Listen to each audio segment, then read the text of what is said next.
Halo teman-teman, ketemu saya lagi di Christian Wianto. Nah, hari ini kita akan prokes ya teman-teman. Saya buka dulu maskernya ya sebelum kita mulai videonya.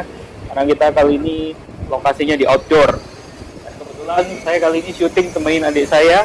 Kita ada di sebuah kawasan perkantoran lah di Surabaya Barat teman-teman.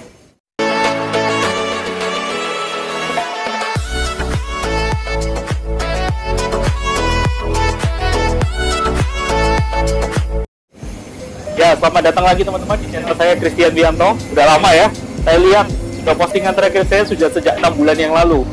Aduh, lama banget nih. Maaf ya teman-teman, banyak hal yang harus dikerjakan soalnya.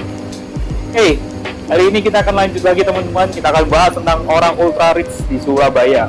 Ini bukan sekedar orang rich, tapi ultra rich teman-teman. Bahkan istilah saya dengan teman-teman yang lain yang seumuran dengan saya, kita boleh bilang orang-orang ini gak akan habis deh 7 turunan. Kok bisa? Nah, saya akan ceritain ya teman-teman. Oke, si profil orang yang akan saya ceritain kali ini adalah dia cowok. Dia usianya kurang lebih sekitar 60 tahunan teman-teman. Dia mulai bekerja dulu. Kalau dia cerita ke saya, dia mulai kerja sekitar umur 25 teman-teman ya. Jadi ketika umur 25 tahun, dia itu bekerja di sebuah kantor lah. Saya nggak boleh sebut pekerjaannya dia apa. Saya cuma bisa kasih clue-nya dia kerja di kantor. Yang bikin saya amazing adalah ceritanya dia sampai dia bisa menikmati masa tuanya ini dengan santai. Teman-teman boleh tahu, si klien saya ini sudah pensiun dari pekerjaannya di umur 45. Bayangin teman-teman, ketika umur 45 tahun itu banyak yang menganggap itu masih masa-masa emas seorang karyawan lah. Kalau kita jadi karyawan dulu, umur 45 tahun itu masih masa-masa emas, masih golden age-nya karyawan lah teman-teman. Tapi klien saya justru pensiun di umur itu. Gimana teman-teman? Ingin tahu nggak caranya?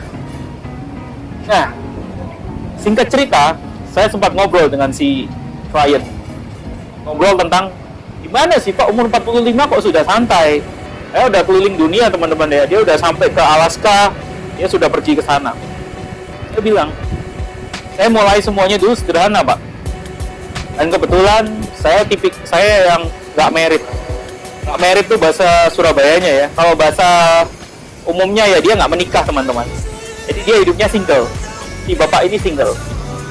Dengan income-nya dia waktu itu ya dia bilang, saya udah waktu pertama kali kerja itu dia sempat menangani beberapa kasus-kasus besar sih teman-teman.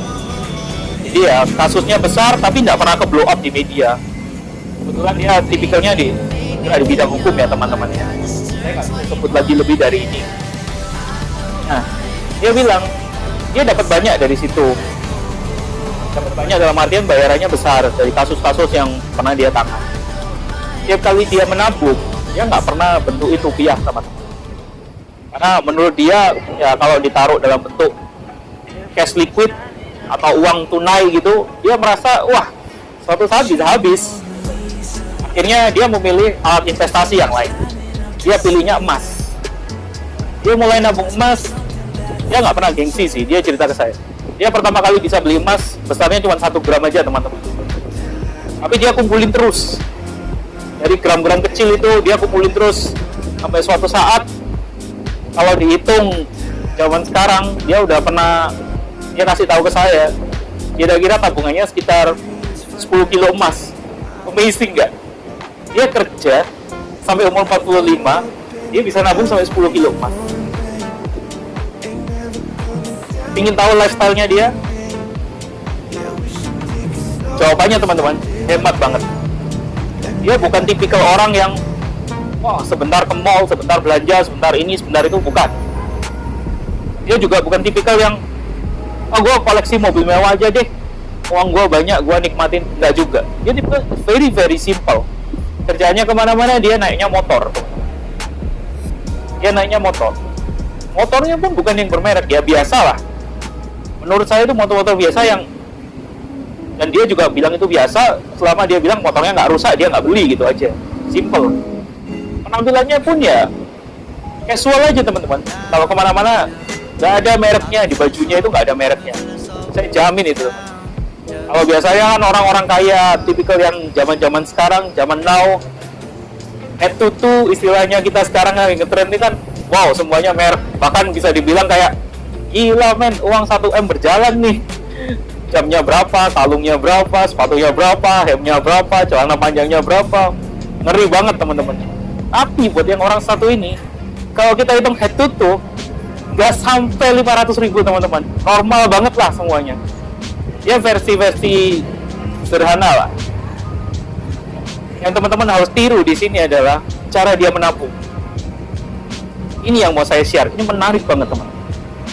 Setiap kali gajian, dia nggak pernah pakai, dia nggak terlalu menguasai ilmu-ilmu keuangan kayak yang teori-teori yang banyak diajarin beberapa ahli finance akhir-akhir inilah. Harus 30% penghasilan kita sisihkan, sebagian dibeliin asuransi, sebagian ini, sebagian itu ya. Dia nggak pakai versi itu, dia kuno, dia simple banget.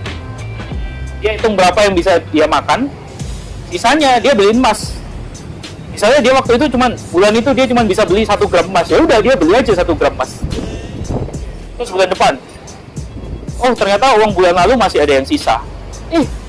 Dia nabung lagi teman-teman. Ditambah tabungannya bulan totalnya berapa ya dia bisa beli. Dia hitung-hitung, kalau ternyata cuma bisa dapat 2 gram emas, ya dia belinya 2 gram emas. Dia nggak pernah memaksakan. Ini kata kunci yang paling tepat untuk berinvestasi. Dia nggak pernah memaksakan dirinya melebihi kemampuan yang dia bisa. Dari situlah ternyata kita bisa benar-benar menikmati hidup dan berinvestasi teman-teman. Nggak perlu pakai aturan yang harus 30% untuk di saving, 30% dikonsumsi, 30% dibuat ini itu. Wah, dia nggak menganut teori itu. Dia bilang ya semuanya dikonsumsi nggak apa-apa, tapi kita tabung, yang bisa ditabung kita tabung harus berupa yang sesuatu aset. Emas itu kan bisa melindungi nilai kita kalau teman-teman perlu tahu. Coba kita compare tahun 80 kita menabung emas harganya berapa per gram, sekarang jadinya berapa. Kalau teman-teman ingin tahu, saya punya ceritanya. Saya pribadi pernah nabung emas teman-teman. Waktu itu di tahun, saya nabung emas startnya tahun 2001 kalau nggak salah. Harga emas waktu itu per gram cuma 186.000. Bayang per gram 186.000. Sekarang jadi berapa teman-teman? Luar biasa kan? Jadi kisah investasi kita kali ini adalah untuk sebuah menyisihkan penghasilan. Kita nggak perlu gengsi jika kita baru bisa beli atau menabung atau berinvestasi sedikit. Nggak perlu gengsi teman-teman. Hindarin kata-kata gengsi, itu pantangan banget. Seperti contohnya klien saya itu, dia bisa jadi menikmatin pensiunnya di umur 45 karena dia nggak pernah gengsi. Meskipun dia bisa menabung sedikit, ya dia tabung sedikit. Kalau bisa banyak, ya dia tabung banyak. Ya tergantung berapa yang dia hasilkan dan berapa yang bisa dia sisihkan. Saya rasa ini pelajaran yang sangat bagus banget teman-teman buat kita. Apalagi zaman-zaman sekarang kan banyak anak-anak muda zaman now lah ya, pada bingung, wah kita harus nabung ngapain, kita harus investasi kemana. Kadang bahkan mereka coba-coba investasi yang ilegal. Karena apa? Karena mereka kepingin uang yang sedikit berkembangnya cepat dan banyak. Wah itu nggak mungkin deh teman-teman. Jadi ya sebisa mungkin lah hindari hal-hal yang menawarkan keuntungan dalam waktu singkat. Saya rasa tips dari klien saya ini bisa dipakai juga. Yaitu ya kita harus menabung sesuai dengan kemampuan kita, nggak perlu dipaksakan, nggak perlu dilebihkan. Bagus banget tuh teman, coba aja deh tipsnya ini. Dan saya yakin kalau kalian bisa mengalokasikan uang tabungan kalian ini di tempat investasi yang cocok, misalnya kayak emas atau di pasar modal, kalau misalnya cocok dan teman-teman sudah tahu resikonya ya, saya rasa dananya teman-teman pasti berkembang. Saya yakin akan muncul banyak ultra rich ke depannya, meskipun backgroundnya bukan orang kaya. Tenang aja teman-teman kalau masalah itu. Bisa kok semuanya, nggak ada yang nggak bisa. Apalagi zaman-zaman sekarang ini. Oke, that's it dulu teman-teman. Saya rasa sharing saya harus saya akhiri sekarang. Karena ya masa-masa pandemi lah ya. Saya nggak berani terlalu lama juga berada di luar rumah. Jangan lupa untuk selalu like, komen apa saran-saran teman-teman, atau mungkin teman-teman mau berbagi kisah duka, kisah-kisahnya teman-teman tentang berinvestasi, gimana-gimananya. Dan jangan lupa untuk subscribe di channel YouTube saya ya teman-teman. See you. Pakai masker dulu ya teman-teman. Bye.